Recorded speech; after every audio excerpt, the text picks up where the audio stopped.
আসসালামু আলাইকুম রহমতুল্লাহি ওয়া বারাকাতুহু। আজকের এই 25তম পর্বের মধ্য দিয়ে আমরা আমাদের প্রফিট সিরিজের ইতি টানছি। যারা আমাদের সাথে প্রতিটি পর্বেই ছিলেন তাদের সবাইকে আন্তরিক শুভেচ্ছা এবং অভিনন্দন জানাচ্ছি। আমরা এই পুরো সিরিজটিতে কোরআনে বর্ণিত 25 জন নবীর জীবনী নিয়ে ধারাবাহিকভাবে ওয়েল ডকুমেন্টেড ম্যানারে আলোচনা করেছি। আপনারা যারা নবীদের জীবনী সম্পর্কে জানতে চান, তাদের জীবনে ঘটে যাওয়া ইনসিডেন্টগুলো জানতে চান, ইভেন্টসগুলো জানতে চান এবং সেখান থেকে নিজেদের জীবনের সাথে মিলিয়ে শিক্ষাগুলো বাস্তবায়ন করতে চান, তাদেরকে আমি অনুরোধ করব আপনারা প্রফিট সিরিজের 25টি পর্ব শুনুন এবং বন্ধুদের সাথে শেয়ার করুন।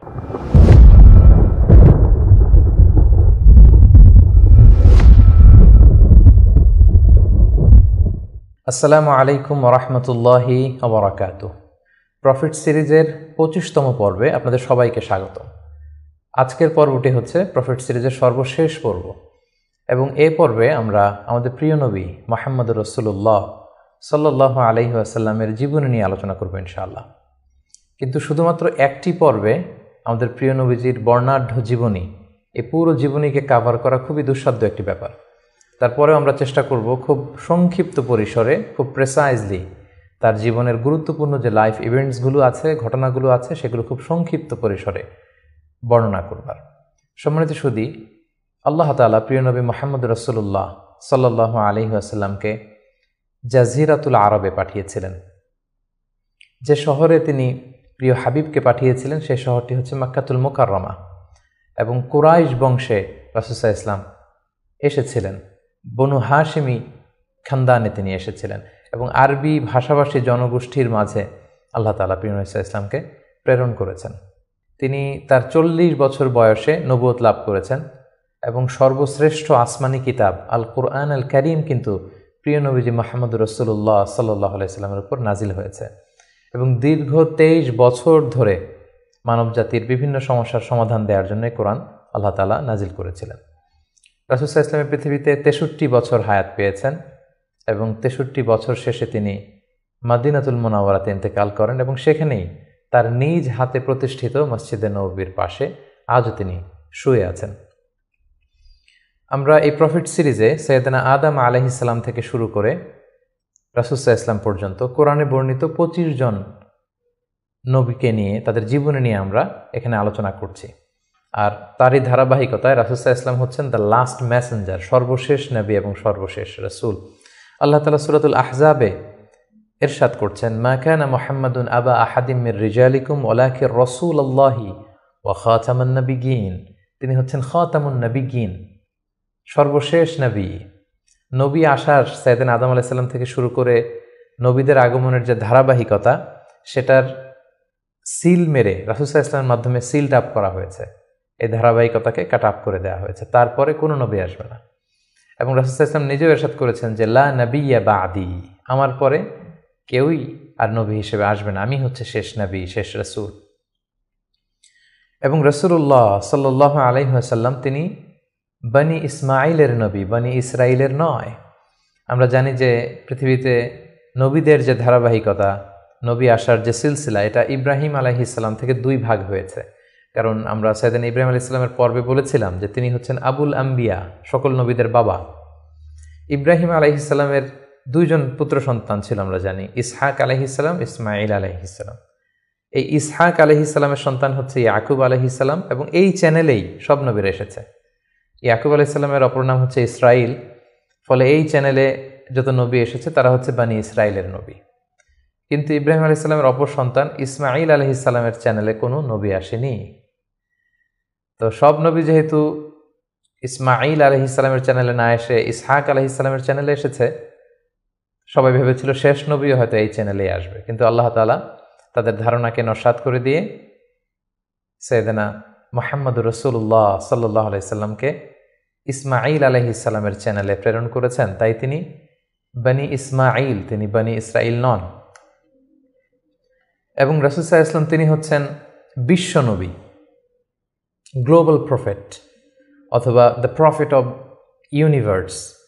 গোটা বিশ্বের জন্য তিনি নবী হয়ে পৃথিবীতে এসেছেন। আল্লাহ তাআলা বলছেন, ওয়ামা আরসালনাকা ইল্লা কাফাতান লিন-নাসি বাশীরাও ওয়া নাযীরা।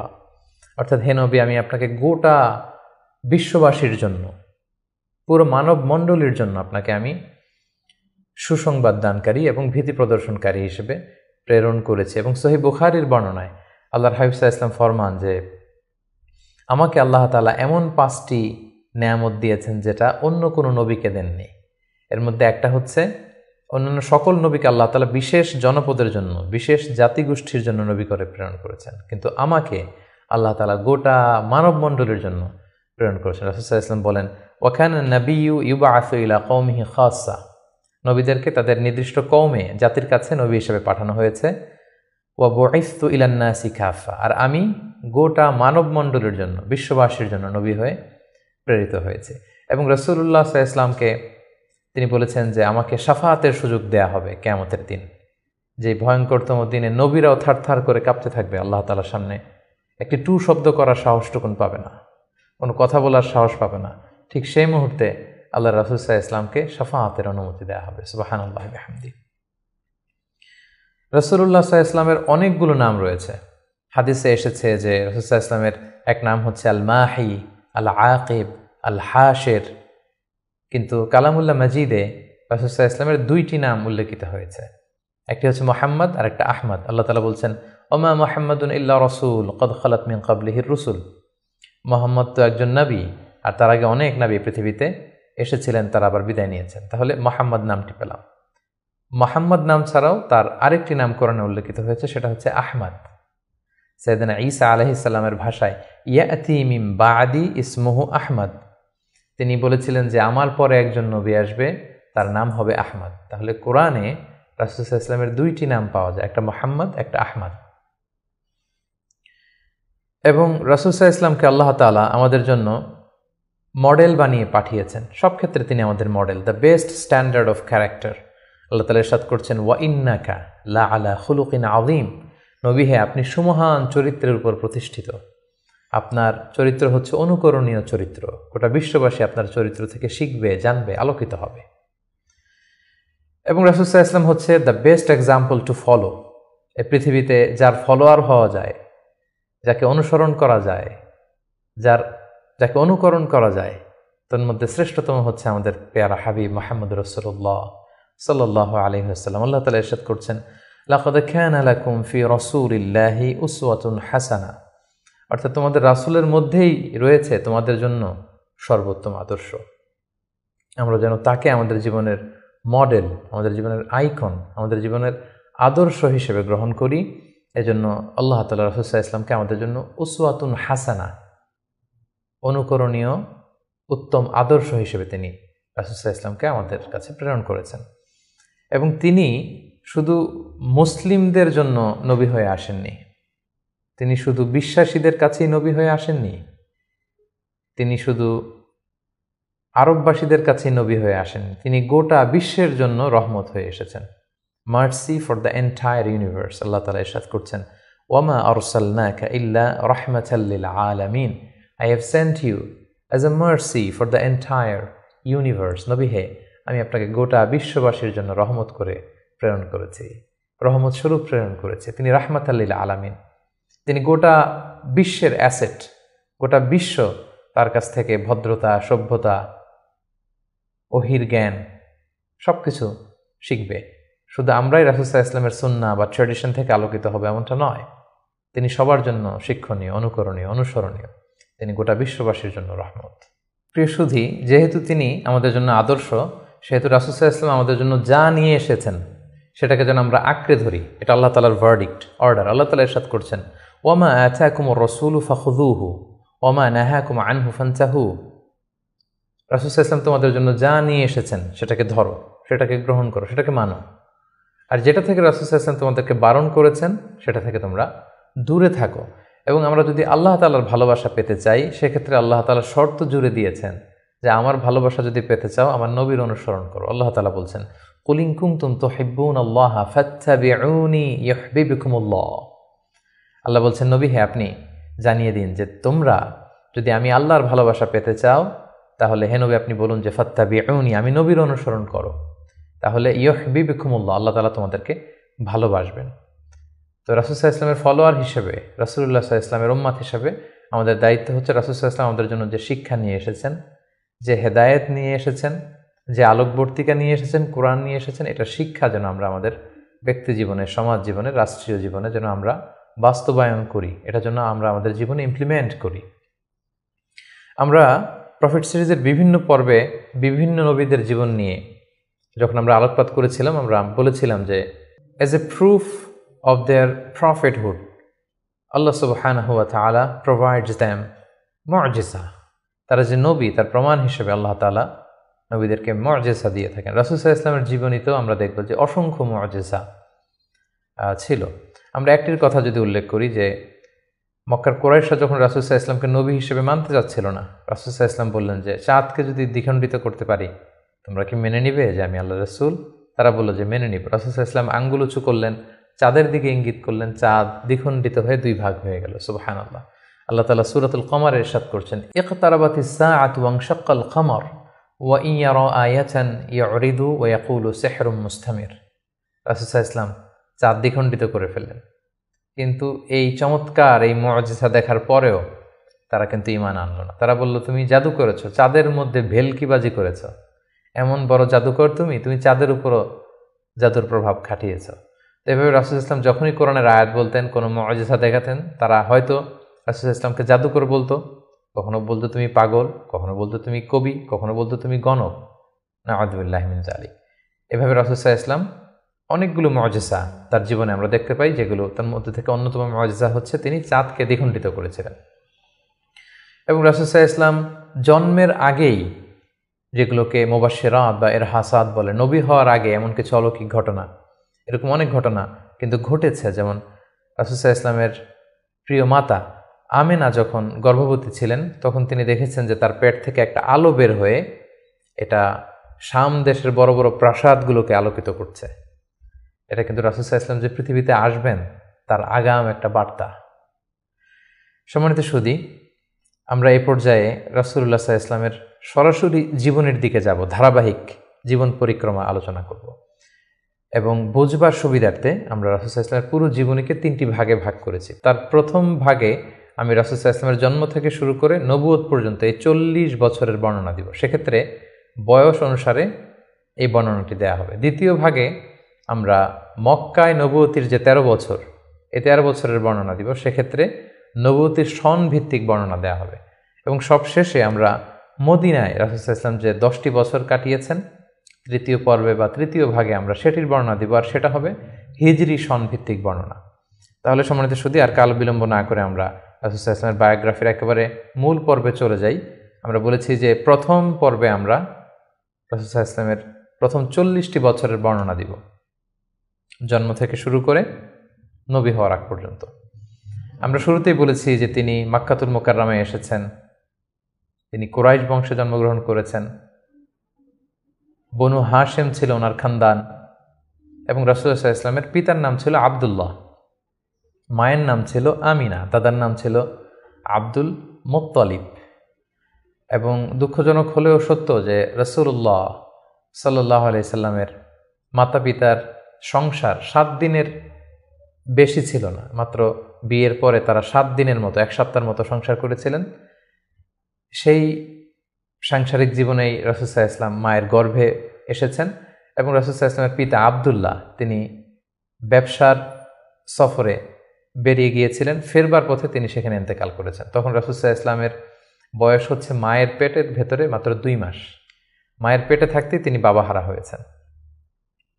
এবং তিনি জন্মগ্রহণ করেছেন যে বছরে, সেটাকে ঐতিহাসিকরা বলেছেন আমুল ফিল, অর্থাৎ আব্রাহার হস্তি বাহিনী যে বছর কাবা ধ্বংস করতে এসেছিলেন, ঠিক সেই বছর রবিউল আউয়াল মাসের 12 তারিখে সোমবার তিনি ওনার মা আমিনার কুলকে উজালা করে এই পৃথিবীতে এসেছেন, শুভাগমন করেছেন। এবং রাসূল সাল্লাল্লাহু আলাইহি ওয়াসাল্লামের আগমন এটা আমাদের জন্য আনন্দের, উচ্ছ্বাসের, ভালোবাসার। তিনি সর্বশেষ নবী, সর্বশেষ রাসূল হয়ে পৃথিবীতে আগমন করেছেন। রাসূলুল্লাহ সাল্লাল্লাহু আলাইহি ওয়াসাল্লাম সোমবার দিন জন্মগ্রহণ করেছেন, এটা নিয়ে ঐতিহাসিকদের মধ্যে কোনো মতভেদ নেই। কিন্তু তিনি কি রবিউল আউয়াল মাসের 12 তারিখে জন্মগ্রহণ করেছেন নাকি 2 তারিখে না 8 তারিখে, এই দিনগুলো নিয়ে ঐতিহাসিকরা মতভেদ করেছেন। তবে মাশহুর বা সবচেয়ে প্রসিদ্ধ মতামত হচ্ছে তিনি রবিউল আউয়াল মাসের 12 তারিখে জন্মগ্রহণ করেছেন আলাইহিস সালাতু ওয়াসসালাম। এবং রাসূলুল্লাহ সাল্লাল্লাহু আলাইহি সাল্লামের এই জন্মের সালটাকে যদি আমরা খ্রিস্টাব্দ দিয়ে কনভার্ট করি তাহলে সেটা ছিল 571 খ্রিস্টাব্দ। এবং আমরা জানি যে তৎকালীন সময়ে সম্ভ্রান্ত ফ্যামিলির লোকেরা তাদের সন্তানদেরকে ব্রেস্ট ফিডিং উইমেনদের কাছে দিয়ে দিত, দুধ মা, তারা এসে তাদেরকে নিয়ে যেত। এবং রাসূল সাল্লাল্লাহু আলাইহি ওয়াসাল্লামকে হালিমাতুস সাদিয়া নামে একজন নারী, যিনি তায়েফ থেকে আরও 70 কিলো দূরে বনু সাদ এলাকা থেকে এসে তারা রাসূল সাল্লাল্লাহু আলাইহি ওয়াসাল্লামকে রাসূল সাল্লাল্লাহু আলাইহি ওয়াসাল্লামের দাদা আব্দুল মুত্তালিবের কাছ থেকে নিয়ে গিয়েছিল দুধ খাওয়ানোর জন্য। এবং সেটা তারা করতো এই কারণে যে যেহেতু মক্কা শহর, এখানে অনেক ব্যবসায়ীরা আসে, অনেক লোক আসে, এখানে আরবি ভাষার অনেক আঞ্চলিকতার একটা মিক্স আপ হয়ে গিয়েছিল। তাই বেদুইন এলাকাতে, একেবারে মরুদ্যান মরুভূমি আছে এরকম এলাকাতে যেই ট্রাইবস বা কবিলাগুলো আছে, সেখানে যদি ছেলেমেয়েরা বড় হয়, তাদের যেমনি স্বাস্থ্য ভালো থাকে, তাদের ভাষাটা যেমনি পিওর হয়, আরবি মুবিন, সুস্পষ্ট আরবি ভাষায় তারা কথা বলতে পারে। সো সম্ভ্রান্ত এবং ট্রেডিশনাল ফ্যামিলির লোকজন এটাই করত। তার ধারাবাহিকতায় রাসূল সাল্লাল্লাহু আলাইহি ওয়াসাল্লামকে বনু সাদ গোত্র থেকে এসে হালিমাতুস সাদিয়া বনু সাদ গোষ্ঠীর কাছে নিয়ে গেল যে তাকে লালন পালন করবে, কয়েক বছর দুধ খাওয়াবে। এটা ঘটেছিল তার জন্মের পরপরই। এবং রাসূল সাল্লাল্লাহু আলাইহি ওয়াসাল্লামের বয়স যখন 2, তখন অল্প কিছু দিনের জন্য হালিমাতুস সাদিয়া সেই বনু সাদ থেকে আবার মক্কায় নিয়ে এসেছিল, যাতে রাসূল সাল্লাল্লাহু আলাইহি ওয়াসাল্লামের মা আমিনা কিছুদিনের জন্য ছেলের সঙ্গ পান। কিছুদিন যখন আমিনা সঙ্গ পেল, তারপর আবার তাকে বনু সাদে নিয়ে যাওয়া হলো। এবং রাসূলুল্লাহ সাল্লাল্লাহু আলাইহি ওয়াসাল্লাম হালিমাতুস সাদিয়ার দুগ্ধ পান করতে লাগলেন। হালিমাতুস সাদিয়ার সন্তানদের সাথে মরুদ্যান মরুভূমির সেই বেদুইন পরিবেশে বেড়ে উঠতে লাগলেন। সেখানকার যে পিওর ল্যাঙ্গুয়েজ আছে, আরবি ভাষা শিখতে লাগলেন। এবং রাসূল সাল্লাল্লাহু আলাইহি ওয়াসাল্লামের বয়স যখন 4, তখন তার প্রথম শাক্কে সাদার হয়েছে, যেটাকে সিনা চাক বলে, ওপেন হার্ট সার্জারি। রাসূল সাল্লাল্লাহু আলাইহি ওয়াসাল্লামের জীবনে মোট 3 বার এটা ঘটেছিল। বয়স যখন 4 তখন একবার, ওহী নাজিলের সময় একবার, মেরাজ যখন তিনি গিয়েছিলেন তখন একবার। রাসূল সাল্লাল্লাহু আলাইহি ওয়াসাল্লাম মরুভূমিতে বনু সাদ গোষ্ঠীর ছোট ছেলেদের সাথে খেলাধুলা করছিলেন। হঠাৎ জিবরাইল আলাইহিস সালাম এসে রাসূল সাল্লাল্লাহু আলাইহি ওয়াসাল্লামকে এক পাশে নিয়ে গলা থেকে শুরু করে নাভি পর্যন্ত ছিঁড়ে রাসূল সাল্লাল্লাহু আলাইহি ওয়াসাল্লামের হৃদয়টাকে বের করে জামজামের পানি দিয়ে ধৌত করে আবার ভেতরে ঢুকিয়ে দিলেন, এই জায়গাটাকে আবার মিলিয়ে ফেললেন, যেটা আধুনিক সময়ে আমরা এটাকে ওপেন হার্ট সার্জারি বলি। এই দৃশ্য হালিমাতুস সাদিয়ার ছেলেমেয়েরা দেখে ভয়ে দৌড়াতে লাগলো। মায়ের কাছে যেয়ে বলল, আমাদের কোরাইশি ভাই বোধহয় মারা গিয়েছে। হালিমাতুস সাদিয়া বিচলিত হয়ে আসলেন, দেখলেন যে না, মারা যায়নি, মুহাম্মদ, শিশু মুহাম্মদ, তিনি বিচলিত অবস্থায় আছেন। তারা ভয় পেয়ে গেলেন এবং ভাবলেন যে না, এই ছেলের যদি কিছু হয়ে যায় তাহলে তো এর দায়ভার আমার উপর আসবে, আমরা দিয়ে আসবো মুহাম্মদকে। রাসূল সাল্লাল্লাহু আলাইহি ওয়াসাল্লামের বয়স যখন 5, তখন হালিমাতুস সাদিয়া রাসূল সাল্লাল্লাহু আলাইহি ওয়াসাল্লামকে নিয়ে, ছোট্ট মুহাম্মদ সাল্লাল্লাহু আলাইহি ওয়াসাল্লামকে নিয়ে তার মায়ের কাছে দিয়ে আসলেন। যেহেতু 5 বছর বয়সে এখন তিনি সুস্পষ্ট আরবিতে কথা বলতে পারেন এবং দুধ খাওয়ানো তো সেই 2 বছর বয়সেই শেষ। তিনি মরুভূমির সুন্দর প্রকৃতিতে সুঠাম দেহ নিয়ে বড় হচ্ছেন, সুন্দর আরবি ভাষায় কথা বলতে পারেন। 5 বছর বয়সে মায়ের কাছে ফিরিয়ে দেয়া হলো। এবং রাসূল সাল্লাল্লাহু আলাইহি ওয়াসাল্লামের আম্মা আমিনা, তিনি প্রতি বছর রাসূল সাল্লাল্লাহু আলাইহি ওয়াসাল্লামের বাবার কবর জিয়ারত করতে ইয়াসরিবে যেতেন, যেটা পরবর্তীতে মদিনা নামকরণ হবে, আমরা শুনব সেই ঘটনা।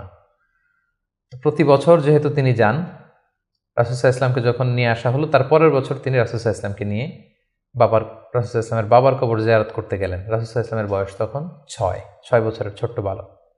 জিয়ারত করলেন। জিয়ারত করে ফিরে আসার পথে রাসূল সাল্লাল্লাহু আলাইহি ওয়াসাল্লামের মাতা আমিনা, তিনি মারা গেলেন মক্কা মদিনার মাঝখানে আবওয়া নামক জায়গায়। আল্লাহু আকবার।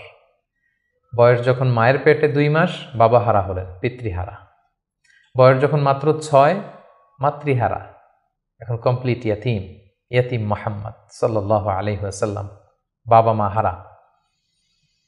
তখন সাথে উম্মে আইমান নামে একজন দাসী ছিল, যিনি রাসূল সাল্লাল্লাহু আলাইহি ওয়াসাল্লামকে খুব ভালোবাসতেন, মায়ের কষ্ট বুঝতে দেননি। সেখান থেকে নিয়ে দাদার কাছে মক্কায় চলে আসলেন। এবং রাসূল সাল্লাল্লাহু আলাইহি ওয়াসাল্লাম পরবর্তীতে বলেছিলেন, উম্মে আইমান ইয়া উম্মি বা'দা উম্মি, আমার মায়ের পরে উম্মে আইমানই আমার মা। সুবহানাল্লাহ। মক্কাতে যখন নিয়ে আসা হলো রাসূল সাল্লাল্লাহু আলাইহি ওয়াসাল্লামকে, শিশু মুহাম্মদকে, তখন তার দাদা আব্দুল মুত্তালিব তার দেখভালের দায়িত্ব নিলেন। কিন্তু অবাক করা কাণ্ড হচ্ছে, রাসূল সাল্লাল্লাহু আলাইহি ওয়াসাল্লাম যখন মাত্র 8 বছর বয়সে উপনীত হলেন, তার দাদাও ইন্তেকাল করলেন। এবার মাও নেই, বাবাও নেই, দাদাও নেই। ঠিক তখন রাসূল সাল্লাল্লাহু আলাইহি ওয়াসাল্লাম তার চাচা আবু তালেবের কাছে মানুষ হতে লাগলেন। রাসূল সাল্লাল্লাহু আলাইহি ওয়াসাল্লাম তার বয়স যখন 12, তখন তার চাচা আবু তালেব রাসূল সাল্লাল্লাহু আলাইহি ওয়াসাল্লামকে নিয়ে ব্যবসার কাজে শাম দেশের দিকে রওনা হয়েছিলেন।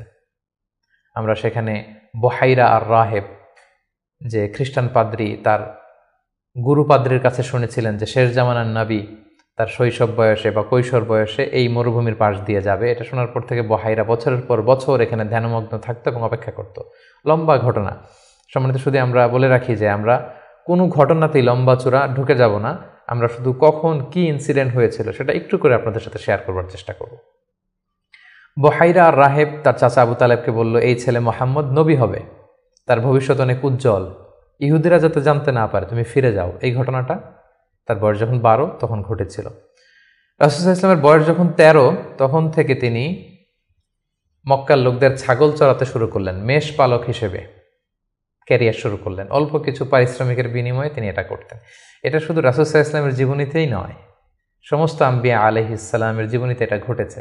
সেই বুখারীর বর্ণনা, প্রিয়নবী বলেন, মা বাআসাল্লাহু নাবিয়্যান ইল্লা রাআল গানাম, এই পৃথিবীতে আল্লাহ এমন কোনো নবী পাঠাননি যাদেরকে দিয়ে আল্লাহ মেষ চড়াননি। সুবহানাল্লাহ। রাসূল সাল্লাল্লাহু আলাইহি ওয়াসাল্লাম এটা শুরু করেছিলেন। রাসূল সাল্লাল্লাহু আলাইহি ওয়াসাল্লামের বয়স যখন 20, তখন তিনি তরুণ যুবক। ওই বয়সে তিনি হিলফুল ফুজুল সংগঠন করেছিলেন। আরবিতে যেটাকে বলা হয় হালাফুল ফুদুল বা হালাফুল মুত্তাইয়িবিন, যুব সংগঠন করেছিলেন। এটার উদ্দেশ্য কী ছিল? যাতে মক্কাতে কেউ মাজলুম না হয়। এক লোক তার পণ্য বিক্রি করেছে, মক্কার এক সম্ভ্রান্ত লোক পণ্য কিনে টাকা দিতে চায় নাই। সে পাহাড়ে উঠে চিৎকার করে বলল, মক্কায় কি এমন ন্যায়পরায়ণ কেউ নেই যে আমার টাকাটা উদ্ধার করে দিতে পারে? রাসূল সাল্লাল্লাহু আলাইহি ওয়াসাল্লাম এই দৃশ্য দেখে কষ্ট পেলেন। তিনি প্রায় এরকম দৃশ্য দেখতেন যে জালিমরা অসহায় গরিব লোকদেরকে মক্কায় এভাবে ঠকাচ্ছে। তিনি তার চাচা আর জুবাইর ইবনে আব্দুল মুত্তালিব সহ ওনাদের সমবয়স্ক ইয়াংদেরকে নিয়ে একটা সোসাইটি করলেন। এই সোসাইটির নাম তারা দিলেন হালাফুল ফুদুল, যেটা বাংলায় আমরা হিলফুল ফুজুল বলি। এবং তারা এই সংগঠনের নাম দিয়েছিলেন হালাফুল মুত্তাইয়িবিন। বেসিকলি তারা আরব দেশের ট্রেডিশন ছিল, তারা যখন সংঘবদ্ধ হতো তারা এক গামলা রঙের ভেতরে হাত ঢুকিয়ে দিয়ে তারা পাথরের মধ্যে হাতের ছাপ দিত। সবাই এভাবে হাতের ছাপ দিয়ে তারা প্রমাণ দিত যে আমরা ঐক্যবদ্ধ, সংঘবদ্ধ আছি। তো এভাবে রাসূল সাল্লাল্লাহু আলাইহি ওয়াসাল্লাম যখন এই যুব সংগঠন করলেন, তখন আর জালিমরা সাহস পেল না গরিবদেরকে ঠকাতে, এবং তারা গরিবদের হক এভাবে উদ্ধার করে দিত। সুবহানাল্লাহি ওয়া বিহামদিহি। রাসূল সাল্লাল্লাহু আলাইহি ওয়াসাল্লামের বয়স যখন 25, তখন তিনি দ্বিতীয়বারের জন্য মক্কার বাইরে গেলেন। শাম দেশে তিনি ব্যবসায়িক কাজে গেলেন, এবং সেটা ছিল মূলত খাদিজাতুল কুবরা রাদিয়াল্লাহু তাআলা আনহা, যিনি মক্কার একজন সম্ভ্রান্ত নারী ছিলেন। তিনি সম্পদ বা অর্থ ইনভেস্ট করেছিলেন, এবং রাসূল সাল্লাল্লাহু আলাইহি ওয়াসাল্লাম তার হয়ে তার প্রোডাক্টগুলো নিয়ে বিক্রির জন্য গিয়েছিলেন।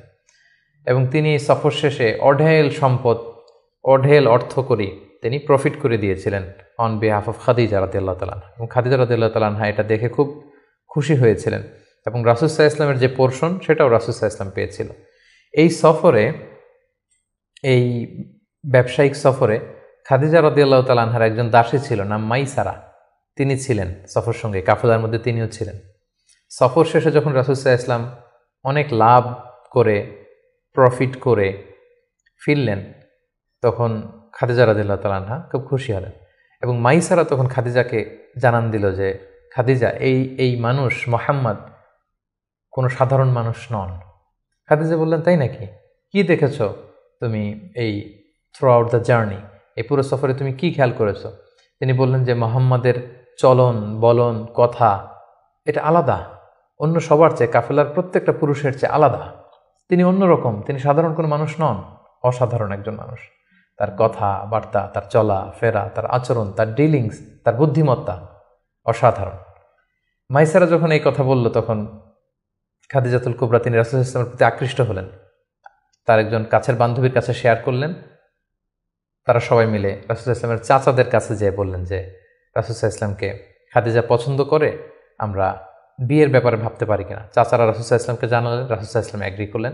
এই 25 বছর বয়সে রাসূল সাল্লাল্লাহু আলাইহি ওয়াসাল্লাম তার প্রথম বিয়েটি সম্পন্ন করলেন। আলহামদুলিল্লাহ।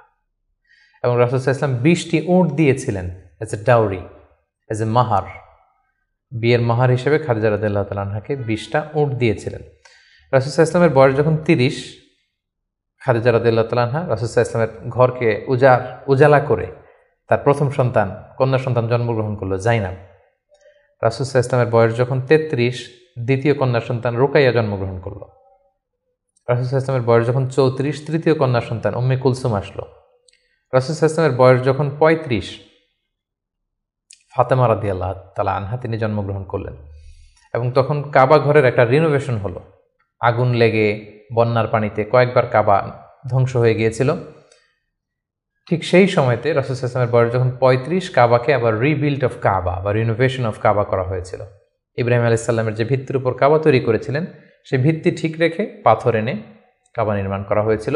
এবং হাজরা আসওয়াদ নিয়ে একটা দ্বন্দ্ব লেগেছিল, কে রাখবে এই জান্নাতি পাথর। 4টা গ্রুপ হয়ে গিয়েছিল। পরবর্তীতে রাসূল সাল্লাল্লাহু আলাইহি ওয়াসাল্লাম এটার সমাধান দিয়েছিলেন।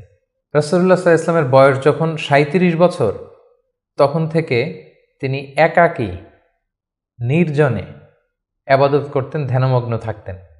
হুব্বিবা ইলাইহিল খালা, নিঃসঙ্গত তার কাছে প্রিয় করে দেয়া হলো। সম্মানিত সুধী, জাহিলি যুগে রাসূল সাল্লাল্লাহু আলাইহি ওয়াসাল্লামের ধর্মবিশ্বাস কী ছিল সেটা নিয়ে যদি আমরা বলি, তাহলে আমরা বলবো যে তিনি কখনো শিরকের সাথে জড়িত হননি, তিনি কখনো কোনো মূর্তিকে টাচ করেননি, তিনি আল্লাহ ছাড়া কারো কাছে কোনো কিছু কামনা করেননি। এবং তিনি হানিফ সম্প্রদায়ের অন্তর্ভুক্ত ছিলেন, অর্থাৎ ইব্রাহিম আলাইহিস সালামের স্বচ্ছ হানিফ ধর্মবিশ্বাসের যতটুকু মক্কাতে তখন অবশিষ্ট ছিল, রাসূল সাল্লাল্লাহু আলাইহি ওয়াসাল্লাম সেগুলোর প্রতি আকৃষ্ট ছিলেন, তিনি সেগুলো পালন করতেন। কিন্তু এই জাহিলি সমাজের মধ্য থেকে মানুষগুলোকে এক আল্লাহর দিকে কিভাবে নেবেন, সঠিক রাস্তা কোনটা, একটা স্ট্রাকচার্ড রিলিজিয়ান, স্ট্রাকচার্ড শারিয়া ওনার কাছে ছিল না। ফলে সেটা তিনি কামনা করছিলেন, খুঁজছিলেন, মহাসত্যকে তিনি খুঁজে বেড়াচ্ছিলেন। এজন্য ওনার বয়স যখন 37 ইয়ার্স ওল্ড, তখন হুব্বিবা ইলাইহিল খালা, নিঃসঙ্গতা, একাকী ধ্যান করা, এই মহাবিশ্ব নিয়ে গবেষণা করা, এই মহাবিশ্বের স্রষ্টাকে কিভাবে আরও তার সান্নিধ্য পাওয়া যায় সেটা নিয়ে তিনি চিন্তা গবেষণা করছিলেন। এবং ঠিক সেই মুহূর্তে তিনি হেরা গুহাতে যেতেন। এবং এটা চলেছিল তার বয়স যখন 37 থেকে শুরু করে 39 বছর 6 মাস পর্যন্ত এই ধ্যান তিনি করতেন। খাবার নিয়ে হেরা গুহাতে যেতেন, সেখানে ধ্যানমগ্ন তিনি থাকতেন এবং তিনি স্রষ্টার সান্নিধ্য পাওয়ার চেষ্টা করতেন। সত্য, মহাসত্যকে তিনি অর্জনের জন্য চেষ্টা করতেন। রাসূলুল্লাহ সাল্লাল্লাহু আলাইহি ওয়াসাল্লামের বয়স যখন 39 বছর 6 মাস, তখন থেকে, অর্থাৎ 40 বছর হতে আর মাত্র 6 মাস বাকি, তখন থেকে তিনি গুড ড্রিমস আর রুইয়া সাদেকা, বেশি বেশি সত্য স্বপ্ন দেখতে শুরু করলেন। প্রতিদিনই স্বপ্ন দেখতেন এবং রাতে যাই স্বপ্ন দেখতেন সকালবেলা সেটা বাস্তবায়িত হতো। ফলে তিনি স্বপ্নে রাতে যা দেখতেন সকালবেলা বাস্তবে সেটা সমাজে তিনি দেখতে পেতেন। এভাবে একাকী তিনি খাবার নিয়ে, পাথেয় নিয়ে সেই 632 মিটার উঁচু মাক্কাতুল মুকাররমায় গারে হেরাতে, হেরা পাহাড়ে তিনি চলে যেতেন, ধ্যানমগ্ন থাকতেন এবং মহাসত্যের সন্ধান করতেন। ঠিক তার বয়স যখন 40 বছরে উপনীত হলো, তিনি মহাসত্যের সন্ধান পেলেন। সুবহানাল্লাহি বিহামদি। সেদিন জিবরাইল আলাইহিস সালাম রেশমি কাপড়ে সূরাতুল আলাকের প্রথম 5 আয়াত নিয়ে এসে বললেন, পড়ুন। তিনি বললেন, আমি তো পড়তে জানি না। কয়েকবার বলার পরে পড়তে জানেন না তিনি বললেন। তিনি রাসূল সাল্লাল্লাহু আলাইহি ওয়াসাল্লামকে 3 বার জড়িয়ে ধরলেন। এবার তিনি পড়লেন, ইকরা বিসমি রাব্বিকাল্লাযী খালাক, খালাকাল ইনসানা মিন আলাক, ইকরা ওয়া রাব্বুকাল আকরাম আল্লাযী আল্লামা বিল কলম আল্লামাল ইনসানা মা লাম ইয়ালাম। এই যে কোরআনের প্রথম 5 আয়াত হেরা গুহাতে নাজিল হলো, তখন রাসূল সাল্লাল্লাহু আলাইহি ওয়াসাল্লাম পড়লেন। 5টি আয়াত পড়ে তিনি হেরা গুহা থেকে কাঁপতে কাঁপতে নেমে আসলেন। নেমে এসে দেখেন জিবরাইল আলাইহিস সালামকে তার প্রকৃত রূপে দেখলেন, যে বিশাল আকৃতির, দিগন্ত বিস্তৃত তার আকৃতি। তিনি আরো ভয় পেলেন। এই 5 আয়াত নিয়ে তিনি নিচে নেমে আসলেন, কাঁপতে লাগলেন এবং আম্মাজান খাদিজা ওনার স্ত্রীর কাছে এসে বললেন, জাম্মিলুনি জাম্মিলুনি, আমার ভয় লাগছে, আমাকে কম্বল চাপা দাও। কম্বল চাপা দেয়া হলো, আয়াত নাজিল হলো, ইয়া আইয়ুহাল মুজাম্মিল কুমিল লাইলা ইল্লা কালিলা। এ কম্বলওয়ালা দাঁড়াও, দাঁড়িয়ে তাহাজ্জুদের সালাত পড়ো। তিনি বললেন, আমাকে দাসসিরুনি দাসসিরুনি, আমাকে বস্ত্র দিয়ে চাপা দাও, আমার ভয় লাগছে, আমি মনে হয় মারা যাব। রাসূল ইসলামের গায়ে জ্বর এসে গেল, কাঁপুনি এসে গেল। কারণ কোরআনটা হচ্ছে ইন্না সানুলকি আলাইকা কওলান সাকিলা, এটা খুব ভারী, পাওয়ারফুল একটা স্ট্রং মেসেজ, এটা রিসিভ করা এত সহজ কোনো বিষয় নয়। যখন তিনি বললেন কাপড় দিয়ে আমাকে আচ্ছাদন করো, আয়াত নাজিল হলো ইয়া আইয়ুহাল মুদ্দাসসির কুম ফাআনযির, হে কাপড়ওয়ালা দাঁড়াও, কুম দাঁড়াও, বসে থাকার সময় নেই, কুম ফাআনযির, মানুষকে সতর্ক করো। এই যে রাসূল সাল্লাল্লাহু আলাইহি ওয়াসাল্লাম দাঁড়ালেন আর বিশ্রামের সময়টুকু পেলেন না, কোরআন নাজিল হতে লাগলো। রাসূল সাল্লাল্লাহু আলাইহি ওয়াসাল্লাম ভয় পেতে লাগলেন শুরুর দিকে। আম্মাজান খাদিজা আশ্বস্ত করে বললেন যে আপনি ভয় পাবেন না, আপনার মধ্যে অনেক ভালো গুণাবলী আছে, আল্লাহ আপনাকে কখনোই অপদস্থ করবেন না। তিনি তার কাজিনের কাছে ওরাকা ইবনে নওফলের কাছে নিয়ে গেলেন। তিনিও আশ্বস্ত করলেন যে যাকে তুমি দেখেছো বিশাল আকৃতিতে, যে তোমার কাছে সূরা আলাকের 5 আয়াত নিয়ে এসেছে, তিনি হচ্ছেন নামুস, সে জিবরিল। তোমার আগে সব নবীদের কাছে তিনিই আসতেন আল্লাহর বাণী নিয়ে। সুবহানাল্লাহ। ভয় পেও না, তুমি চালিয়ে যাও, এবং তোমার জাতিগোষ্ঠী তোমার বিরোধিতা করবে, তোমাকে তোমার এলাকা থেকে বের করে দিবে। রাসূল ইসলাম বললেন আমার গোষ্ঠীর আত্মীয়রা আমাকে বের করে দিবে? তিনি বললেন হ্যাঁ, এই বাণীবাহকের কাজ যারা করে পৃথিবীতে তাদেরকে এই ভাগ্যই বরণ করতে হয়েছে। সুবহানাল্লাহ বিহামদি। সম্মানিত শুধু এভাবে ইকরা বিসমি রাব্বিকাল্লাযী খালাক, read in the name of your lord who has created, এই বাণী নাজিলের মধ্য দিয়ে রাসূল সাল্লাল্লাহু আলাইহি ওয়াসাল্লাম অফিশিয়ালি নবী হলেন, নবুয়ত লাভ করলেন, এবং তার বয়স ছিল তখন 40 বছর। তাহলে আমরা প্রথম পর্ব শেষ করলাম, যেখানে আমরা বলেছি প্রথম পর্বে আমরা রাসূল ইসলামের জন্ম থেকে শুরু করে নবী হওয়া পর্যন্ত এই 40 বছরের বর্ণনা আমরা প্রথম পর্বে শুনলাম। এবারে আমরা দ্বিতীয় পর্বে চলে যাব। দ্বিতীয় পর্বে আমরা বর্ণনা করব নবী হওয়ার পর থেকে হিজরতের আগ পর্যন্ত মক্কায় নবুয়তের 13 বছর ওনার কেমন কেটেছে, কি কি ইনসিডেন্ট ছিল, কি কি ঘটনার মধ্যে দিয়ে, স্ট্রাগলের মধ্যে দিয়ে তিনি গিয়েছেন, সেটা আমরা এখন শুনবো ইনশাআল্লাহ। আমরা শুরুতেই বলেছিলাম যে দ্বিতীয় পর্ব আমরা আলোচনা করব নবুয়তির সন ভিত্তিক। তো নবুয়তির প্রথম বছরে রাসূল সাল্লাল্লাহু আলাইহি ওয়াসাল্লামের কাছে কোরআনের আয়াত যাই নাজিল হতো সেটা তিনি খুব প্রাইভেটলি কাছের লোকদের কাছে প্রচার করতেন, অন্যদেরকে বলতেন না। ফলে তিনি যে নবী হয়েছেন এটা ওনার কাছের লোকজন ছাড়া কেউ জানতে পারেনি। তিনি সর্বপ্রথম খাদিজা রাদিয়াল্লাহু তাআলা আনহার কাছে বলেছেন, তিনি বিশ্বাস করে ঈমান এনেছেন। তার চাচাতো ভাই ছোট্ট আলী রাদিয়াল্লাহু তাআলা আনহুর কাছে বলেছেন, আলী রাদিয়াল্লাহু তাআলা আনহু ছোটদের মধ্যে ঈমান এনেছেন। দাসদের মধ্যে থেকে প্রথম যায়েদ ইবনে হারেসা, যিনি রাসূল সাল্লাল্লাহু আলাইহি ওয়াসাল্লামের পালক পুত্রের মর্যাদায় ছিলেন, তিনি ঈমান এনেছেন। সবচাইতে কাছের ঘনিষ্ঠ বন্ধু আবু বকর রাদিয়াল্লাহু তাআলা আনহুর কাছে বলেছেন, তিনিও ঈমান এনেছেন। এবং রাসূল সাল্লাল্লাহু আলাইহি ওয়াসাল্লাম গোপনে, অর্থাৎ যেটাকে বলা হয় প্রাইভেট দাওয়া, তিনি টার্গেট ভিত্তিক কাছের ঘনিষ্ঠ আমানতদার যাকে তিনি রিলাই করতে পারেন তাদের কাছে তিনি বলতে আরম্ভ করলেন, এবং তারা গোপনে গোপনে প্রাইভেটলি রাসূল সাল্লাল্লাহু আলাইহি ওয়াসাল্লাম ডাকে সাড়া দিয়ে ঈমান আনলো, মুসলিম হতে আরম্ভ করলো। সুবহানাল্লাহ। এভাবে 3 বছর তিনি প্রাইভেট দাওয়া দিয়েছেন মক্কায়। নবুয়তির তৃতীয় বছরে 3 বছর পর আল্লাহ তাআলা আয়াত নাজিল করলেন, ফাসদা বিমা তুমার ওয়া আ'রিদ আনিল মুশরিকিন। নবী হে, এখন আর প্রাইভেট দাওয়া নয়, এবার পাবলিক দাওয়া, পাবলিক প্রোক্লেমেশন, অর্থাৎ পাবলিকলি আপনি এবার প্রচার করুন, যাই নাজিল হয় আপনি প্রচার করুন। এবার রাসূল সাল্লাল্লাহু আলাইহি ওয়াসাল্লাম প্রচার করতে আরম্ভ করলেন পাবলিকলি। তিনি পাবলিকলি তাওহীদের দাওয়াত দিতে শুরু করলেন, রিসালাতের দাওয়াত দিতে শুরু করলেন, আখিরাতের দাওয়াত দিতে শুরু করলেন। যখনই তিনি পাবলিকলি দাওয়াত দিতে শুরু করলেন তখনই বিরোধিতা শুরু হলো, নানা ধরনের বাধা বিপত্তি আসতে শুরু করলো। তিনি পাহাড়ের চূড়ায় যেয়ে বললেন, হে মক্কাবাসী, হে আমার গোষ্ঠীর লোকেরা, আমি যদি বলি যে এই পাহাড়ের পেছনে একদল ঘোড়সাওয়ার আক্রমণ করার জন্য বসে আছে, বিশ্বাস করবে আমার কথা? সবাই বললো হ্যাঁ, অবশ্যই করব, কারণ মা জাররাবনা মিনকা ইল্লা সিদখান, আমরা জীবনে তো মুহাম্মদ তোমার কাছ থেকে কোনোদিন মিথ্যা বলতে শুনি নাই, তুমি যা বলবে তাই বিশ্বাস করব। তখন রাসূল সাল্লাল্লাহু আলাইহি ওয়াসাল্লাম বললেন, তাহলে জেনে রেখো, আমাকে যদি নবী হিসেবে না মানো, আখিরাতে যদি বিশ্বাস না করো, আল্লাহকে যদি একক একমাত্র রব হিসেবে না মানো, তোমাদের জন্য কঠিন শাস্তি অপেক্ষা করছে। একথা শুনে তারা মর্মাহত হলো, এবং রাসূল সাল্লাল্লাহু আলাইহি ওয়াসাল্লামের চাচা আবু লাহাব পাথর নিয়ে রাসূল সাল্লাল্লাহু আলাইহি ওয়াসাল্লামের প্রতি নিক্ষেপ করলেন, এবং তখনই সূরাতুল লাহাব নাজিল হলো। সূরাতুল লাহাব, তাব্বাত ইয়াদা আবি লাহাবি ওয়া তাব, ধ্বংস হোক, নিপাত যাক আবু লাহাবের 2 হাত। কিন্তু রাসূল সাল্লাল্লাহু আলাইহি ওয়াসাল্লাম থামলেন না, তিনি দাওয়াত দিতে লাগলেন, এবং মক্কার গরিব শ্রেণীর যেই লোকেরা আছে, কর্মচারী, শ্রমজীবী, খেটে খাওয়া মানুষ, দাস, তারা রাসূল সাল্লাল্লাহু আলাইহি ওয়াসাল্লামের দাওয়াতে সাড়া দিয়ে মুসলমান হতে লাগলো, তাদের সংখ্যা বাড়তে লাগলো, এবং তাদের উপর অত্যাচার আরম্ভ হয়ে গেল। নবুয়তির ৫ম বৎসরে এই ক্ল্যাশ, এই সংঘাত মারাত্মক আকারে রূপ নিল। কোথাও বেলাল রাদিয়াল্লাহু তাআলা আনহুকে পিটিয়ে আহত করা হচ্ছে, কোথাও খাব্বাব রাদিয়াল্লাহু তাআলা আনহুকে, কোথাও খুবাইব রাদিয়াল্লাহু তাআলা আনহুকে, কখনো আম্মার ইবনে ইয়াসারকে, কখনো সুমাইয়া রাদিয়াল্লাহু তাআলা আনহাকে। তাদেরকে নানাভাবে নির্যাতন, অত্যাচার শুরু করা হলো এবং উপায়ন্তর না দেখে নবুয়তির ৫ম বছর রাসূল সাল্লাল্লাহু আলাইহি ওয়াসাল্লাম বললেন যে না, এভাবে অত্যাচারের মধ্য দিয়ে যাওয়া যায় না। আমি শুনেছি যে নাজ্জাশির বাদশাহ, ইথিওপিয়াতে হাবাসাতে একজন বাদশাহ আছে, ইমামুন আদিল, এ জাস্ট কিং, তার কাছে কেউ নাকি অত্যাচারিত হয় না, তোমরা সেখানে হিজরত করো।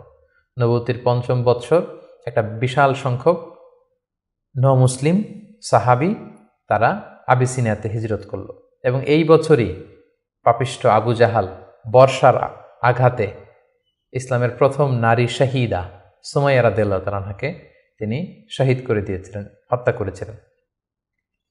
এভাবে খুব কঠিন মুহূর্ত যখন যাচ্ছিল মুসলিমদের উপর, মুসলিমদের একটা অংশ আবিসিনিয়াতে হিজরত করলো, রাসূল সাল্লাল্লাহু আলাইহি ওয়াসাল্লাম অন্যান্যদেরকে নিয়ে কষ্ট সহ্য করেও মক্কাতে অবস্থান করলেন। ঠিক ওই মুহূর্তে একটা আশার বাণী নিয়ে আসলো আমির হামজা, রাসূল সাল্লাল্লাহু আলাইহি ওয়াসাল্লামের চাচার ইসলাম গ্রহণ এবং ওমরে ফারুকের ইসলাম গ্রহণ। সুবহানাল্লাহ বিহামদিহি। তারা যখন ইসলাম ধর্ম গ্রহণ করলো তখন মক্কার কুরাইশ একটু নড়ে চড়ে বসলো, কারণ তারা তখন পাবলিকলি কয়েকজন একসাথে মিলে দুইটা লাইন করে মিছিল দিতে শুরু করলো, আল্লাহু আকবার, আল্লাহু আকবার, তাকবীর দিতে দিতে তারা কাবা পর্যন্ত গেল। এবং এই দৃশ্য যখন মক্কার কাফিররা দেখলো তখন তারা বলতে আরম্ভ করলো, না, এটাকে যে কোনো মূল্যে থামাতে হবে। রাসূল সাল্লাল্লাহু আলাইহি ওয়াসাল্লামকে তারা প্রপোজ করলো, তুমি নারী চাও মুহাম্মদ, তোমাকে আরব্য সুন্দরী নারী এনে দেব, তুমি সম্পদ চাও, সম্পদ দেব, ক্ষমতা চাও, ক্ষমতা দেব, কিন্তু এই নতুন যেই দাওয়াত দিচ্ছ তুমি, এটা বন্ধ করো। রাসূল সাল্লাল্লাহু আলাইহি ওয়াসাল্লাম বললেন, তোমরা যদি আমার ডান হাতে লাওয়াদাউ শামসা ফি ইয়ামিনি ওয়াল খামারা ফি ইয়াসারি, ডান হাতে যদি তোমরা সূর্য এনে দাও, বাঁ হাতে যদি আমাকে চাঁদ এনে দাও, তারপরেও এই দাওয়াত থেকে, আমার এই মিশন থেকে আমি এক চুল পরিমাণে পেছনে যাব না। এবার আবু জাহেল, উতবা, শাইবা, ওয়ালিদ ইবনে মুগীরা তারা সিদ্ধান্ত নিল, না, মুহাম্মদকে থামাতে হলে আমাদেরকে অন্য স্ট্র্যাটেজিতে যেতে হবে, তাদেরকে বয়কট করতে হবে। এবং তারা তখন প্রপোজ করলো যে আমরা বয়কট করব। আবু তালেবকে বলল, আবু তালেব, তোমার ভাতিজা তোমার শেল্টারে আমাদের সমাজে বিশৃঙ্খলা তৈরি করছে, নতুন ধর্মের দাওয়াত দিচ্ছে, হয় মোহাম্মদকে আমাদের হাতে তুলে দাও, তা না হলে বয়কট, তোমাদেরকে আমরা বয়কট করতে বাধ্য হব। আবু তালেব বললেন যে না, পিতাহারা মাতাহারা মোহাম্মদকে আমি ছোটবেলা থেকে লালন পালন করেছি, আমার ভাতিজার কোনো ক্ষতি আমি হতে দিব না। তারা বয়কটের ঘোষণা দিল। তারা বলল, আমরা সবাই মিলে এই বানু হাশিমকে বয়কট করলাম, তোমাদের সাথে আমাদের কোনো বিবাহ হবে না, কোনো অর্থনৈতিক চুক্তি হবে না, আমরা কোনো পণ্য বিক্রি করব না, তোমাদের থেকে কিনবো না, কথা বলবো না, তোমাদেরকে বয়কট। 3 বছর শিয়াবে আবি তালেবে রাসূল সাল্লাল্লাহু আলাইহি ওয়াসাল্লাম, রাসূল ইসলামের চাচা এবং মুসলিমরা এই বয়কটের মধ্যে ছিলেন। প্রথম বছর তারা ছাগল পালতো, যেহেতু ছাগল জবাই করে খেয়েছে। তারপরের বছর ছাগলের চামড়া, এবং অনেক সাহাবী ছাগলের চামড়া, গাছের ছাল খেয়ে বেহুশ হয়ে থাকতো, যেহেতু কোনো খাবার দাবারের ব্যবস্থা ছিল না। ঠিক নবুয়তির 7ম বৎসরে এই বয়কট শুরু হলো 10ম বৎসর পর্যন্ত। 3টি বছর তারা এই বয়কটের মধ্যে দিয়ে গিয়েছে। এবং রাসূল সাল্লাল্লাহু আলাইহি ওয়াসাল্লাম নবুয়তির 10ম বৎসরে চাচা আবু তালেবকে বললেন যে, চাচা, আল্লাহ তাআলা আমাকে জানিয়েছেন যে তারা যে বয়কটের যে ধারাগুলো লিখেছিল, যে আমাদের কাছে পণ্য বিক্রি করবে না, আমাদের সাথে বিয়ে শাদী হবে না, কথাবার্তা হবে না, এবং এই ধারাগুলো লিখে তারা একটা কাগজে এটাকে কাবা ঘরের ছাদের উপরে ঝুলিয়ে দিয়েছিল। রাসূল সাল্লাল্লাহু আলাইহি ওয়াসাল্লাম বললেন যে, চাচা, আপনি তাদের কাছে যান, যে বলুন যে আল্লাহ তাআলা আমাকে জানিয়েছে উই পোকা এসে তাদের ধারার প্রতিটি কথা উই পোকা খেয়ে ফেলেছে, সেখানে শুধু আল্লাহ এই শব্দটা অবশিষ্ট আছে। আমি যদি নবী না হই তাহলে তো এটা আমার পক্ষে বলা সম্ভব না। আবু তালেব যে বললেন, শোনো, আমার ভাতিজা মোহাম্মদ বলেছে যে তোমাদের ধারার প্রতিটি কথা উই পোকা খেয়ে ফেলেছে, যেটা তোমরা কাবা ঘরে লটকে রেখেছো গত 3 বছর, যাও যে দেখো, যদি দেখো মোহাম্মদ যা জানিয়েছে এটা মিথ্যা, তাহলে মোহাম্মদকে তোমাদের হাতে তুলে দেবো, আর যদি সত্য হয় তাহলে এই বয়কট তোমরা ভেঙে দিতে হবে। তারা যে তাই দেখলো, রাসূল সাল্লাল্লাহু আলাইহি ওয়াসাল্লাম যেমনটি বলেছেন, কোনো লেখা সেই নথিপত্রে নেই, শুধু আল্লাহ নামটি ছাড়া। এটা দেখে তাদের কারো কারোর মধ্যে ভয় আসলো যে না, এতটা আমাদের আত্মীয়, এরা একই বংশের লোক, একই সমাজের লোক, এটা করা ঠিক হবে না। নবুয়তির 10ম বৎসর এই বয়কটকে তারা উঠিয়ে নিল কিন্তু তার চেয়েও দুঃখজনক ঘটনা আমাদের জন্য সামনে অপেক্ষা করছে। সেটা হচ্ছে নবুয়তির 10ম বৎসর রাসূল সাল্লাল্লাহু আলাইহি ওয়াসাল্লামের এই চাচা আবু তালেব ইন্তেকাল করলো, যিনি রাসূল সাল্লাল্লাহু আলাইহি ওয়াসাল্লামকে পলিটিক্যাল শেল্টার দিতেন এবং রাসূল সাল্লাল্লাহু আলাইহি ওয়াসাল্লামকে ঘরে যিনি শক্তি যোগাতেন, সাহস যোগাতেন এবং ফিনান্সিয়াল সাপোর্ট দিতেন, তার সেই প্রিয়তমা স্ত্রী খাদিজা রাদিয়াল্লাহু তাআলা আনহা নবুয়তির 10ম বৎসরে চাচার ইন্তেকালের 6 মাস পরে ইন্তেকাল করলেন। রাসূল সাল্লাল্লাহু আলাইহি ওয়াসাল্লাম তখন সাউদা বিনতে জামাআ রাদিয়াল্লাহু তাআলা আনহাকে বিয়ে করলেন। আয়েশা রাদিয়াল্লাহু তাআলা আনহার সাথে বিয়ের কন্ট্রাক্ট অর্থাৎ আকদ হলো, কিন্তু সংসার শুরু হয়নি। কিন্তু এখন তো রাসূল সাল্লাল্লাহু আলাইহি ওয়াসাল্লামকে বাঁচানোর মতো কেউ নেই, শেল্টার দেওয়ার মতো কেউ নেই। এখন তো যে কেউ রাসূল সাল্লাল্লাহু আলাইহি ওয়াসাল্লামের উপর অ্যাটাক করতে পারে। তাই রাসূল সাল্লাল্লাহু আলাইহি ওয়াসাল্লাম পাশের শহর টুইন সিটি তায়েফে চলে গেলেন। তায়েফের লোকদেরকে দাওয়াত দিলেন। নবুয়তির 10ম বছরেই তিনি তায়েফে চলে গেলেন। কিন্তু আমরা তায়েফের ঘটনা জানি। To make the long story short, সেখানে তিনি রিজেক্টেড হলেন, পাথর মারা হলো, রক্তাক্ত হয়ে তিনি ফিরে আসলেন এক খেজুর বাগানের ভেতরে। ফজরের সময় তিনি যখন তেলাওয়াত করছিলেন, একদল জিন যাচ্ছিল এবং তারা রাসূল সাল্লাল্লাহু আলাইহি ওয়াসাল্লামের কণ্ঠের তেলাওয়াত শুনে জিন জাতি ঈমান এনে ফেলল। আল্লাহ তাআলা বুঝাতে চাইলেন, নবী হে, মক্কায় নির্যাতিত হয়ে তায়েফে গিয়েছেন, তায়েফে রক্তাক্ত হয়েছেন, রিজেক্টেড হয়েছেন, তায়েফের লোকের আপনার কথা শুনেনি, কিন্তু অদৃশ্য জগতের এক জাতি, জিন জাতি, আপনার এই কথা শুনে ঈমান এনে মুসলমান হয়ে গিয়েছে। সুবহানাল্লাহ। তায়েফে যখন তিনি রিজেক্টেড হলেন, এবার তিনি কোথায় যাবেন? মক্কাতে আসলে এখানে মৃত্যু অপেক্ষা করছে। তায়েফে তিনি আশ্রয় পেলেন না। এবার তিনি মক্কার অনতি দূরে দাঁড়িয়ে একজন লোককে পাঠালেন যে যাও, যে বলো যে কেউ কি নেই আমাকে শেল্টার দিবে। আমার তো এটা আমার শেকড়, জন্মভূমি, আমার বাবা দাদা সবাই এ এলাকার, আমার স্মৃতি, শৈশব কৈশোর সব এখানে। আমি তো তোমাদের সাথে কোনো খারাপ আচরণও কখনো করিনি, কাউকে ঠকাইনি, আমাকে থাকবার জন্য কি কেউ আশ্রয় দিবে না? কেউ তখন আবু জাহেল, উতবা, সাইবার ভয়ে রাসূল সাল্লাল্লাহু আলাইহি ওয়াসাল্লামকে আমান বা সিকিউরিটি দিতে রাজি হলো না, একজন লোক ছাড়া। তিনি হচ্ছেন মুতঈম ইবনে আদি। যদিও সে মুশরিক, কিন্তু রাসূল সাল্লাল্লাহু আলাইহি ওয়াসাল্লামকে শেল্টার বা আমান দেওয়ার জন্য রাজি হলো। আল্লাহর মেহেরবানি, এই মুশরিক মুতঈম ইবনে আদির শেল্টারে রাসূল সাল্লাল্লাহু আলাইহি ওয়াসাল্লাম মক্কায় ঢুকলেন, তাওয়াফ করলেন, মক্কায় থাকতে আরম্ভ করলেন। কিন্তু মক্কার পরিবেশ পরিস্থিতি মোটেও রাসূল সাল্লাল্লাহু আলাইহি ওয়াসাল্লামের অনুকূলে নয়। রাসূল সাল্লাল্লাহু আলাইহি ওয়াসাল্লাম খুব কষ্টে দিনাতিপাত করতে লাগলেন। কিছুদিন আগে চাচা হারিয়েছেন, ঘরের স্ত্রী খাদিজা রাদিয়াল্লাহু তাআলা আনহাকে হারিয়েছেন, তায়েফে যে নির্যাতিত হয়েছেন, ডানে বায়ে সামনে পেছনে সাহস জোগানোর মতো কেউ নেই। রাসূল সাল্লাল্লাহু আলাইহি ওয়াসাল্লামের হৃদয়টা ভেঙে চুরমার খান খান। ঠিক সে মুহূর্তে নবুয়তির 11তম বৎসরে রাসূল সাল্লাল্লাহু আলাইহি ওয়াসাল্লামের হৃদয়টাকে আনন্দ দিয়ে ভরে দেবার জন্য স্পেশাল মিটিংয়ে রাসূল সাল্লাল্লাহু আলাইহি ওয়াসাল্লামকে ডেকে নিলেন আল্লাহ তাআলা তার আরশে। আল্লাহ তাআলা নাজিল করলেন, সুবহানাল্লাযী আসরা বিআবদিহি লাইলাম মিনাল মাসজিদিল হারাম ইলাল মাসজিদিল আকসা। তিনি মসজিদে হারাম থেকে এক রাত্রিবেলা রাসূল সাল্লাল্লাহু আলাইহি ওয়াসাল্লামকে জিবরাইল আলাইহিস সালামের মারফত তিনি মসজিদে আকসায় নিলেন। সেখান থেকে 7 আকাশ ভ্রমণ করিয়ে আল্লাহর আরশে নিয়ে গেলেন। সুবহানাল্লাহ। সেখানে সালাত ফরজ করা হলো। রাসূল সাল্লাল্লাহু আলাইহি ওয়াসাল্লামের সাথে একান্তে আল্লাহ তাআলা কথোপকথন করলেন, রাসূল সাল্লাল্লাহু আলাইহি ওয়াসাল্লামের মন ভালো করে দিলেন। মেরাজ থেকে তিনি ফিরে আসলেন, কিন্তু এখন যাবেন কোথায়? মক্কায় তো থাকার পরিবেশ নেই। তখন তিনি ওনার গ্লোবাল নেভিগেশন এটা বাড়ানোর জন্য ট্রাই করলেন যে ফরেন লোক আমি পাই কিনা, যে বিদেশে কোথাও যেয়ে থাকা যায় কিনা প্রবাসে। রাসূল সাল্লাল্লাহু আলাইহি ওয়াসাল্লাম তখন হজের মৌসুমটাকে বেছে নিলেন, কারণ হজে মক্কায় হাজার হাজার লোক চারদিক থেকে আসতো এবং হজের মৌসুমগুলোতে আবু জাহেল, উতবা, সাইবা, ওয়ালিদ ইবনে মুগীরা তারা মক্কায় প্রবেশের যে প্রধান ফটক বা গেটে সেখানে দাঁড়িয়ে হাজিদেরকে বলতো, খবরদার, মক্কার যেখানে মনে চায় যাও, মানাসিকুল হজ পালন করো, কিন্তু মক্কায় একজন পাগল আছে, তার নাম মুহাম্মদ, তার কাছে যেও না, সে এমন কথা বলবে তোমাকেও পাগল বানায় ফেলবে। আমরা জানি যে আল ইনসানু হারিসুন আলা মা মুনিআ, মানুষকে যেটা থেকে বারণ করা হয় মানুষের সেটার ব্যাপারে আগ্রহ থাকে বেশি। সবাই তখন মক্কায় যে খুঁজতে আরম্ভ করলো যে কে এই মুহাম্মদ। যারাই রাসূল সাল্লাল্লাহু আলাইহি ওয়াসাল্লামের কাছে আসতো, রাসূল সাল্লাল্লাহু আলাইহি ওয়াসাল্লাম তাদেরকে আল্লাহ নাজিল করা কোরআন তেলাওয়াত শোনায় দিতেন এবং রাসূল সাল্লাল্লাহু আলাইহি ওয়াসাল্লামের কণ্ঠে কোরআন তেলাওয়াত শুনে এরকম অনেক ভিনদেশী মুসলমান হয়ে গিয়েছিল। সুবহানাল্লাহ। কিন্তু রাসূল সাল্লাল্লাহু আলাইহি ওয়াসাল্লামের তো একটা সেটেলমেন্ট লাগবে।